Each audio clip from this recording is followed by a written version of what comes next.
পাশে মানুষের সাথে আমরা আছি এই বাংলাতে। আপনারা দেখছেন সংবাদ শিরোনাম।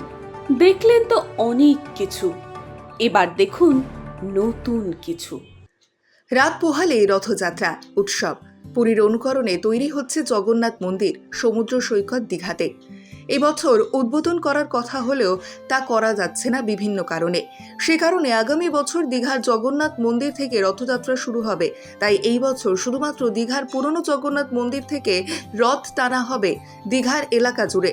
তাই রথকে ঘিরে তৈরিতে ব্যস্ত শিল্পীরা। শেষ মুহূর্তে তৈরি হয়ে গেছে রথ, শুধুমাত্র টানার অপেক্ষায়। রাজ্যের মুখ্যমন্ত্রী মমতা বন্দ্যোপাধ্যায় চিন্তা ভাবনা করেছিলেন এই বছর দীঘার জগন্নাথ মন্দির উদ্বোধন করবেন, কিন্তু কাজ সম্পূর্ণ না হওয়ায় উদ্বোধন করা যাচ্ছে না। শুধুমাত্র পুরনো জগন্নাথ মন্দির থেকে রথ টানা হবে। তাকে ঘিরে দীঘায় এলাকার সাজো সাজো রথ। একদিকে রবিবার, যেখানটায় শনিবার এবং রবিবার ভিড় হয়ে যায় দীঘার সমুদ্র এলাকায়, সেই কারণে রথযাত্রা রবিবার পড়ায় উপচে পড়বে ভিড় দীঘার এলাকায়। তাই এখন থেকেই তৎপর দীঘার শঙ্করপুর উন্নয়ন পর্ষদ দীঘা। মানুষের পাশে মানুষের সাথে আমরা আছি এই বাংলাতে।